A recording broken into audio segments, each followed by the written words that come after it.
You remember Jacob and Esau? Of course you do. They're alive, very much among us. From the beginning, Jacob was the studious one.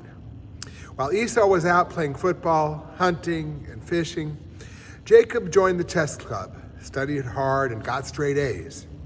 Esau got by in school, but it was never his thing. When time came for the twins' b'nai mitzvah, Jacob could barely conceal his excitement, and not about the party. He quickly learned all the prayers and portions. Esau wasn't dumb, but he also wasn't interested. Well, he looked forward to the party, but he was too busy. You know, what with all those sports and outdoor activities, not to mention his active social life. So the tutor shortened his portions and assigned more of the service to Jacob. Just when Isaac and Rebekah were starting to worry about one twin publicly outshining the other, Esau opted out. He went to the non-denominational church with his friends, finding comfort and acceptance there. Rebekah was embarrassed and irritated by Esau's choices, but Isaac urged acceptance. Esau was a hard worker after all, just not at the same pursuits that Jacob and his mother valued. People referred to Esau and Jacob as the twins. But the irony in their voices increased as the boys entered high school. Each had a host of friends, but there was no overlap. Esau hung out with the jocks and cheerleaders. Jacob's friends at school were the other kids on the debate team and in his advanced classes, and outside of school, the Jewish kids in his youth group. Jacob considered Esau's friends to be shallow. Esau thought of Jacob and his friends as self-important know-it-alls. Separate friends, though, didn't drive the brothers apart. Their treatment of one another did that. One of Jacob's hobbies was cooking, and he used that to torture his brother.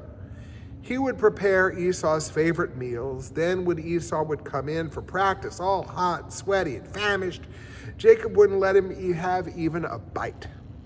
The only exception was the time that Esau came home with a handsome paycheck after helping one of his friend's dads with the manual labor at his scrapyard.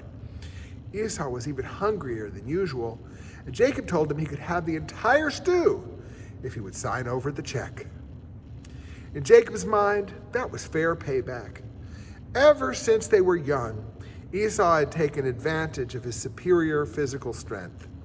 The occasional brotherly beatdown enabled Esau to bully his brother into submission much of the time.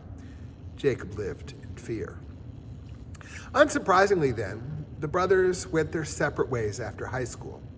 Jacob went to an elite private college, while Esau enlisted in the Navy. Both excelled, Jacob as an academic wunderkind, and Esau as a Navy SEAL. They saw one another very rarely, and never communicated when they were apart. After Esau's successful military career, he and his wife Ada bought a home in a gated community in Spring, Texas, where some of their friends had settled. They joined a local church and raised a large family. They prospered as Esau combined his military pension with substantial earnings from the successful roofing company he built from the ground up. His Navy experience prepared him to lead in business, the lack of a college education never being a factor. Trained to handle weapons skillfully and safely, Esau entrusted his family's security to himself. Jacob, meanwhile, went to law school. His passion was helping low-income folks to challenge systems that exploit them. In his professional life, at the synagogue, and in his personal encounters, Jacob fought discrimination and supported government programs intended to level the playing field for all Americans. He married Rachel, whom he had known since religious school kindergarten. They bought a home in a gentrified neighborhood near downtown Houston, where many of their Jewish friends lived. They would never have considered owning a gun. Jacob didn't even know that Esau lived a half hour away in an exurb that Jacob would never have an occasion to visit. Jacob and Rachel were proud of their diverse friend group.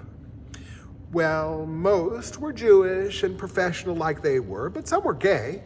And as they got older, it seemed like a majority had at least one kid who was gay, transgender, or non-binary. The Jews of color at Temple broadened the diversity of their social contacts. When pressed, Jacob had to admit that he didn't know many poor people, usually not even those in his lawsuits that were intended to help him. He knew even fewer people who had prospered despite not having a college degree. Sure, they existed, but he didn't know them. Esau and Ada, too, were happy with their friends. They weren't focused on the crowd's diversity, but their group of successful military retirees and spouses included folks of various ethnicities and religions. Some had been to college, and others hadn't. Nobody cared. They would go into Houston for a football game or maybe a fancy dinner, but they were concerned about their safety when they went downtown. They embraced hard work and Christian values, and they took pride in being American. Esau had risked his life to preserve their way of life, which he and Ada increasingly saw threatened by an influx of foreign people, ideas, and lifestyles. Esau was particularly suspicious of so-called experts. Just like his brother, they always knew better and were all too eager to tell everyone else how to live. He and Ada wanted to be left alone to raise their family as they saw fit. Meanwhile, Jacob and Rachel were increasingly concerned that their values were under assault from an uninformed, unintelligent, and even bigoted electorate. Hostility to immigrants was troubling, as was the relentless expansion of gun rights, but they were most offended by attenuation of reproductive freedom and by threats to their gay and transgender friends and family.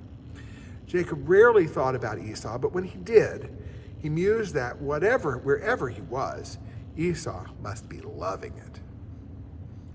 And then it happened. Back in Little Rock, Rebekah and Isaac had aged. Each son visited a couple of times a year, never at the same time. Now, though, Isaac faced a devastating diagnosis.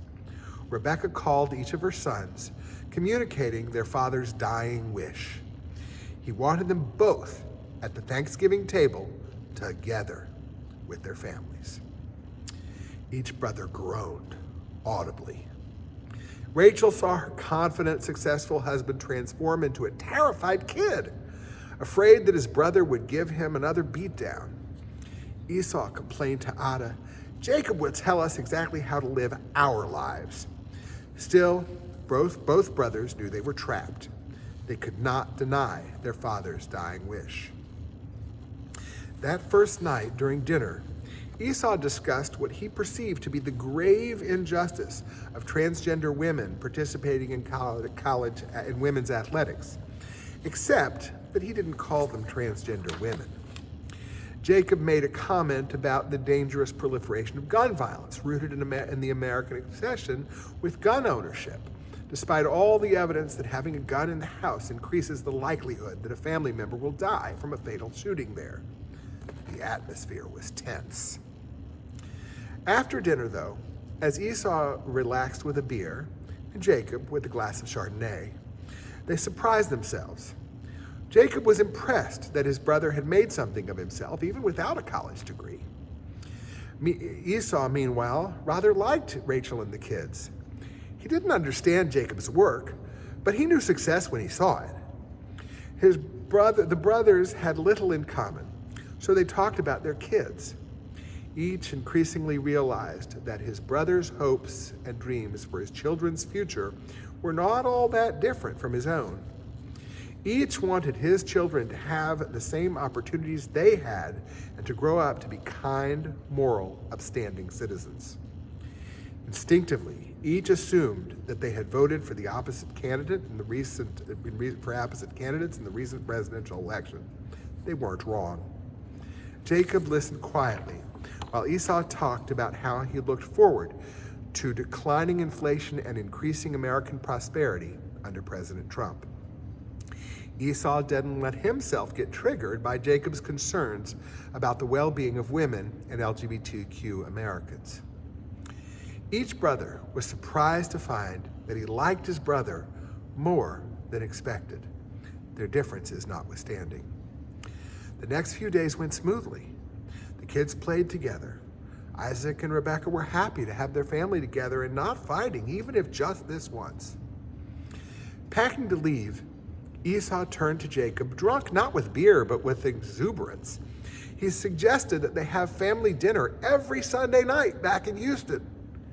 Jacob understood that Esau's proposal came from a generous place of openness, but carrying out his plan would risk the brothers falling into old patterns of rivalry and even hatred. He suggested that they take it more slowly, at least at first.